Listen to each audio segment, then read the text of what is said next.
Hi guys, I am Shruti Jain, first year BHMS student at Bharatiya Vidyapeeth Homeopathic Medical College, Pune. So today's video is for 11th class students जो 11th में आने वाले हैं या जो अभी 10th में हैं, जो 11th के बारे में सोच रहे हैं क्या फील्ड ज्वाइन करें, या जो अभी 11th के मिड में हैं, अभी जिनको लगता है कि हाँ अभी भी मैं सुधार सकता हूँ अपने 11th क्लास को, तो उनके लिए वीडियो है। आज इस वीडियो में मैं आपको ये बताने वाली हूँ कि 11th को कैसे इफ़ेक्टिव बनाएं, ज़्यादा फ्रूटफुल बनाएं, कहीं 2 साल के बाद आपको रिग्रेट ना हो कि मैंने अपनी 11th और अपनी 12th भी बर्बाद कर दी। बिकॉज 11th एक बेस होता है आपकी 12th के लिए। ओके सो और मैं इसमें आपको पूरी स्ट्रेटेजी के साथ आपको टाइम टेबल आपके साथ डिस्कस करूँगी, आपका क्या शेड्यूल होना चाहिए पूरी 11th क्लास में, जो आप कंसिस्टेंटली और अगर आप डिसिप्लिन के साथ इसे फॉलो करेंगे, मैं दावे से कह सकती हूँ जो कॉलेज आप चाहते हैं वो कॉलेज आपको मिलेगा। बट कंसिस्टेंसी बहुत ज़रूरी है, पूरा 1 साल आपको इस टाइम टेबल को फॉलो करना है। वीडियो को एंड तक देखिएगा बिकॉज लास्ट में मैंने आपको स्ट्रेटजीज़ बताई हुई हैं अपने टाइम टेबल के साथ जो आपको फॉलो करनी है, तभी आपकी 11th फ्रूटफुल होगी। ठीक है, अब मैं होती कौन हूँ, पहला क्वेश्चन ये आप लोगों को बताने वाली कि आप ये टाइम टेबल फॉलो करिए। मैं कोई टीचर नहीं हूँ ना, अभी लास्ट ईयर अपना नीट क्रैक करा है, तो उससे जो मेरे खुद के एक्सपीरियंस है, जो मेरी मिस्टेक्स हैं, वो मैं आपके साथ शेयर करूँगी इस वीडियो के थ्रू। फॉर देट आप सब्सक्राइब भी कर सकते हैं मेरे चैनल। Let's begin. देखो सबके पास 24 घंटे होते हैं, हर बच्चा हर इंसान के पास 24 घंटे होते हैं। वेज हमारे पास होने चाहिए कि हम उसे कैसे अच्छे से एग्जीक्यूट करें। ठीक है, अब उस 24 घंटे में से मैं अगर आपका लेकर चलूँ स्केड्यूल, तो 8 घंटे आपके सोने में जाते हैं डेली। ठीक है, 7 से 8 घंटे, मैक्सिमम 8 घंटे हम मान के चलते हैं। ठीक है, उसके बाद 3 से 4 घंटे मैंने डेली एक्टिविटीज़ में रखे हैं, चाहे आप घर में मम्मी पापा की हेल्प करें, बर्तन झाड़ू पोछा whatever you want to do, खाना खाने का, नहाने का, कहीं घूमने वगैरह जाना है, वो सबका मिला के मैंने पूरे दिन के लिए 3-4 घंटे रखे हैं। ओके, अब बचे 12 से 13 घंटे, ये आपको अपनी पढ़ाई पर लगाने चाहिए क्योंकि सिर्फ 2 साल है आपके पास इस कॉम्पिटिटिव एग्ज़ाम को क्लियर करने के लिए या कोई भी कॉलेज में जाने के लिए जो आपका ड्रीम कॉलेज हो, तो ये 12 से 13 घंटे तो देखो देने पड़ेंगे। आप संडे वगैरह पे, वीकेंड्स पे इसको कम कर सकते हैं, बट मोस्टली डेज़ आपको यही फॉलो करना है। देखो अगर आप स्कूल जाते हो तो 6 घंटे गए आपके। ठीक है, ऑल्दो अभी ऑनलाइन चल रहे होंगे, लेकिन अगर चल भी रहे हैं जिसके, तो 6 घंटे स्कूल में गए और उसके बाद जो होमवर्क मिलेगा उसमें 2 घंटे और, यानी कि 8 आवर्स आपके स्कूल में चले गए। अगर आप डमी करते हो तो बात ही अलग है। ठीक है, फिर आपके जो क्लासेस हैं, चाहे आप यूट्यूब पे ऑनलाइन क्लासेस ले रहे हो या आप किसी कोचिंग ज्वाइन करी हो, तो उसमें आपके 4-5 घंटे आराम से जाते हैं। ठीक है, अब आप बताओ कि आपके पूरे मिला के 12 से 13 घंटे इसी में चले गए, तो सेल्फ स्टडी का टाइम बचा ही कहाँ। सेल्फ स्टडी के लिए जो सबसे इम्पोर्टेंट है वो सेल्फ स्टडी ही करती है इस पूरे 2 साल। आपकी पूरी परफॉर्मेंस को मैटर करती है सेल्फ स्टडी, और इसका टाइम ही नहीं हो। अब आपके जो सेल्फ स्टडी का टाइम है, हम उसके लिए टाइम निकालेंगे। ठीक है, कैसे? देखो स्कूल की बात आती है, या देखो इतने अपन मैच्योर है, हमें पता है कि जो स्कूल है वो अभी ऑनलाइन क्लासेस में ज़्यादा कुछ नहीं पढ़ा रहा है, बहुत हद तक टाइम वेस्ट होता है और वो आपको इतना यूज़ भी नहीं है। टाइम वेस्ट नहीं भी हो रहा हो तो वो यूज़ का नहीं है, पढ़ाएंगे वही जो आप अपने कॉम्पिटिटिव एग्जाम के लिए प्रिपेयर करोगे।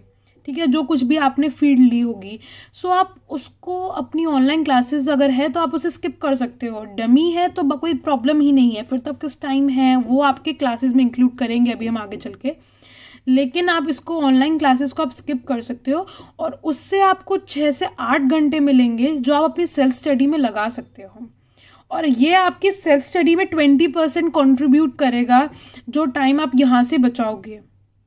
ठीक है, ये 6 से 8 घंटे। अब ये 6 से 8 घंटे मतलब अलग से नहीं पढ़ना है, आप अपना कैमरा ऑफ करके बैठ सकते हैं और अपना जो कुछ भी है, कोई रिवीजन का हो, रिवीजन का तो नहीं लेकिन आप कुछ नया पढ़ना हो तो आप वो लेके बैठिए, और उस पूरे टाइम में मैं ये नहीं कहूँगी कि बहुत ज़्यादा कंसंट्रेशन से पढ़िए, लेकिन पढ़िए तो उससे 20% हद तक आपकी सेल्फ स्टडी का आपके दिमाग में कुछ ना कुछ घुसेगा, तो आप उस टाइम को यूटिलाइज़ करिए।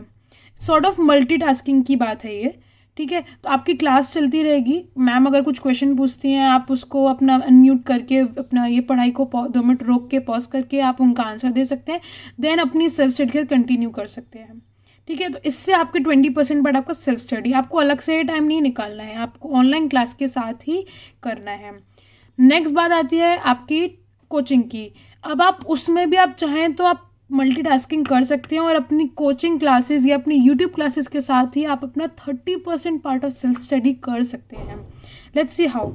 कुछ पॉइंट्स हैं, और ये जो क्लासेस वाले जो मैं पॉइंट्स बता रही हूँ ये सबसे इम्पोर्टेंट पॉइंट है, क्योंकि ये ज़्यादा कंट्रीब्यूट करते हैं आपकी सेल्फ स्टडी को, ठीक है। देखो, जब आपकी क्लास, आपके टीचर जो कुछ भी पढ़ा रहे हैं, जो लेक्चर्स चल रहे हैं, बी अटेंटिव, ठीक है यार। 1 घंटे का हो रहा है या 3 घंटे का हो रहा है, 2 घंटे का हो रहा है, जितने का भी हो रहा है, कोशिश करो अटेंटिव रहो, सर के एक एक वर्ड को ध्यान दो, सर जो डायग्राम्स बना रहे हैं उनके ऊपर ध्यान लगाओ जो सर पढ़ा रहे हैं, ठीक है।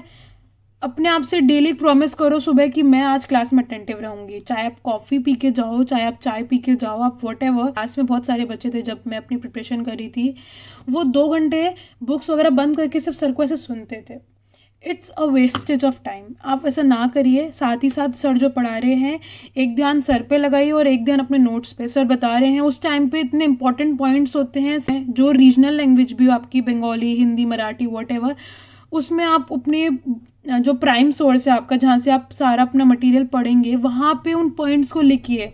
और साथ ही साथ अपने एक नोटबुक में एक नोट्स बना के चलिए जो आपके रिवीजन में बहुत काम आएंगे, जिन्हें आपको घर जाके पढ़ना है, ठीक है। और कुछ ऑन द स्पॉट कुछ डाउट आ रहा है तो कभी भी डाउट पूछना।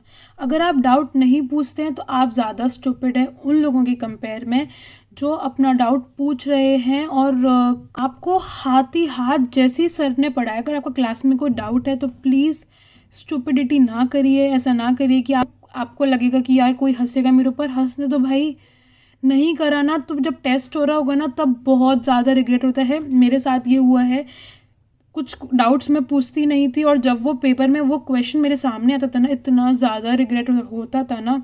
उस क्लास में तो अभी नहीं हुआ होगा जितना मुझे उस पेपर के टाइम पे रिग्रेट। चाहे आप सर से क्लास में पूछिए, क्लास के बाहर आके पूछिए, लेकिन अपने डाउट कहिए। आप चाहें तो एक डाउट कॉपी बना सकते हैं, आप ऑन द स्पॉट उस पर लिख लीजिए, फिर आप क्लास के बाद सर से पूछ सकते हैं, या इकट्ठे करके आप किसी वीक में एक दिन पूछ सकते हैं अपने सर से एक्स्ट्रा टाइम लेके, ओके। अब बात आती है कि देखो 50% सेल्फ स्टडी मैंने अपना टाइम बचा लिया, बचता है 50% पार्ट। ये 50% पार्ट सब कुछ डिसाइड करेगा। आपने क्लास में पढ़ा हो, अगर आपने वो 50% पार्ट जो मैं बताने वाली हूँ उसको नहीं फॉलो करा तो ये पुराना 50% भी ज़ीरो हो जाएगा। Revision is the key contributor, okay. अब रिविजन, आज मैं रिवीजन के बारे में अच्छे से डिस्कशन करने वाली हूँ। देखो, रिवीजन का तरीके होते हैं।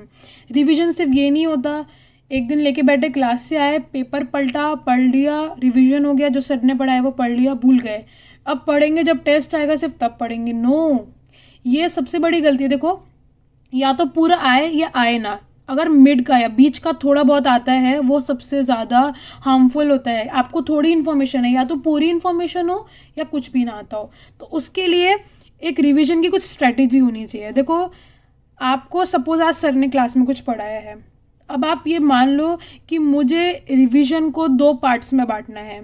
पहला रिवीजन जो तुम करोगे अपने क्लास से पढ़कर आए, जो तुम्हें सोना करना है, व्हाटएवर तुम्हें करना है, उठो अपने पढ़ने बैठो। अब जो तुम पढ़ोगे वो तुम्हारा पहला रिवीजन होगा। सर ने तुम्हें क्लास में जो कुछ भी पढ़ाया है तुम्हें उसके अकॉर्डिंग पर सब्जेक्ट 1 से 2 घंटा जाएगा तुम्हारा पहले रिवीजन में। उस पहले रिवीजन में एक एक लाइन को रीड करो, तुम्हारी एनसीईआरटी हो या तुम्हारे जो नोट्स हो जो सर ने दिए हैं, या जो कोई भी टेक्स्ट बुक हो, जो प्राइम सोर्स हो तुम्हारा, जिससे तो पूरे 2 साल पढ़ने वाले हो, ओके। एक एक लाइन रीड करो, ठीक है। दूसरा, जो उसमें डायग्राम्स दी हैं, जैसे बायोलॉजी में होते हैं या केमिस्ट्री में, सपोज ऑर्गेनिक जो तुम आगे पढ़ोगे उसके अंदर कुछ दिए होते हैं रिएक्शन के डायग्राम्स, वो देखो। तुम्हें सिर्फ देखना, रीड करो एक एक लेबलिंग और वो डायग्राम देख लो, ठीक है। और जब तुम पढ़ोगे एक एक क्वेश्चन तो साथ ही साथ ना क्वेश्चंस को फ्रेम करो। एक एक लाइन पढ़ो, जो तुम्हारा प्राइम सोर्स रहने वाला है तुम्हारी रिवीजन, तुम्हारे एग्जाम्स के टाइम पे। ऊपर की तरफ बुक में हो या कोई नोट्स कॉपी हो, ऊपर की तरफ उसमें क्वेश्चंस लिखो, ठीक है, वो जो अपने खुद के फ्रेम करे हुए, ठीक है। एक एक लाइन पढ़ो और क्वेश्चन फ्रेम करो। साथ ही साथ एक डाउट कॉपी बनाओगे, उस डाउट कॉपी में तुम अपने डाउट्स लिखोगे जो तुम्हारे डेली, चाहे तुम्हारे घर पे आ रहे हो या तुम्हारी क्लास में आ रहे हो, वॉट एवर, तुम्हें उस डाउट कॉपी बनानी है। अब उस डाउट कॉपी में पर सब्जेक्ट तुम्हें सेक्शन बना लो, सब्जेक्ट वाइज, ठीक है। जैसे मेरी फिजिक्स केमिस्ट्री बायो थी, तो मैंने कुछ पेपर उसी एक ही नोटबुक बनाई ताकि ज़्यादा वजन ना बढ़े मेरे बैग में। सो मैंने कुछ पार्ट बायोलॉजी के लिए था, कुछ chemistry and some for physics. तो उसके अकॉर्डिंग तुम्हें अपने डाउट्स उसमें नोट डाउन करने हैं और अपने सर से पूछने हैं, चाहे तुम वीक पे पूछो या फिर मैं तो कहूँ तुम्हें डेली के डेली पूछ लो, ठीक है। ये तुम्हारे पहले सब्जेक्ट के साथ ये सब तुम्हारे पॉइंट साथ चलने हैं। देन अब सेकंड रिवीजन आता है जो तुम्हें दूसरे दिन करना है। अगर पहला रिवीजन तुम अच्छे से करोगे तभी तुम्हारा सेकंड रिवीजन 30 मिनट्स में हो पाएगा। अब बहुत सारे लोग, आप सब में से बाथरूम सिंगर होंगे, तो अपनी उस आदत को बरकरार रखिए। और जब आप चाहे नहा रहे हो या कुछ भी काम कर रहे हो, कहीं ट्रैवल कर रहे हो, वॉट एवर, दिमाग में ना उस सब को याद करोगे जो तुमने पढ़ा है अपने फर्स्ट रिवीजन में। जो कुछ भी पढ़ा है बुक में से, जहाँ से भी, उस सबको याद करोगे इस चैप्टर में क्या क्या पॉइंट्स थे। तो ये तुम्हें विदाउट नोट्स करना है सेकंड रिवीजन, ठीक है। अब रिवीजन हो गया सेकंड वाला, के बाद आती है क्वेश्चन सॉल्व करने की प्रैक्टिस, जिसको हम बोलते हैं। तो देखो, तुम्हारे पास जो कुछ भी मटेरियल हो, कहीं से भी तुम पहले सॉल्व क्वेश्चन जो है या सॉल्व एग्जाम्पल्स जो हैं उन्हें प्रैक्टिस करो, क्योंकि वो तुम्हारे कंसेप्ट को और अच्छे से बिल्ड करने में, तुम्हें कॉन्फिडेंस लाने में बहुत हेल्प करेंगे। तुम्हारे अच्छी तरीके से तुम्हारे कंसेप्ट बिल्ड होंगे। जो तुमने पढ़ा है वो तुम्हें अप्लाई करा हुआ मिलेगा, तुम उसे देखोगे कि तुम्हें कैसे फॉर्मूला अप्लाई करना है, बहुत ईजी रहता है। So first go for solved example, then you have to do unsolved questions. अब जो अनसॉल्व क्वेश्चन है फिर उनको सॉल्व करो। तुम देखना तुम्हारे एक एक क्वेश्चन बनेगा, एक दो एक्सेप्शन, एक दो क्वेश्चंस, लेकिन तुम्हारे मोस्ट ऑफ द क्वेश्चन तुम कॉन्फिडेंस के साथ बना पाओगे, क्योंकि तुमने वो सॉल्व एग्जाम्पल देख के उनसे तुम्हें कॉन्फिडेंस मिला है और बाकी तो तुमने रिवीजन करा है। तो ये तुम्हारा फर्स्ट रिवीजन और सेकंड रिवीजन में ये पॉइंट्स फॉलो करने हैं तुम्हें। तुम अगर इन्हें ढंग से कर लेते हो तो तुम्हारा पूरा 100% तरीके से, मैं दावा दे रही हूँ, तुम्हारी 11th बहुत अच्छी जाने वाली है and you will thank me, ठीक है। मैंने ये सब जो मैंने टाइम टेबल बनाया है, ये मैंने अपनी मिस्टेक्स को देखते हुए बनाया है, जो मिस्टेक्स मैंने करी थी, ठीक है। मैं पढ़ती थी लेकिन मैं रिवीजन नहीं करती थी अपनी 11th में, ऐसा वाला रिवीजन। डेली पढ़ा, डेली रिवीजन हुआ, बस एक बार रिवीजन हो गया, डायरेक्ट एग्जाम पे। वो नहीं करना है, वो नहीं करना है। फिर मेरे को 12th में बहुत प्रॉब्लम हुआ था, 11th 12th इतना कुछ हो गया था। तो मैं पहले ही समझा रही हूँ, देखो 11th को अच्छे से लेके चलो, 12th अपने आप ही स्मूथली निकल जाएगी तुम्हारी, ठीक है। ये आपका नेक्स्ट सजेशन हो नेक्स्ट वीडियो के लिए, आप उसे कमेंट में मुझे बता सकते हैं। And stay tuned, stay healthy, thank you.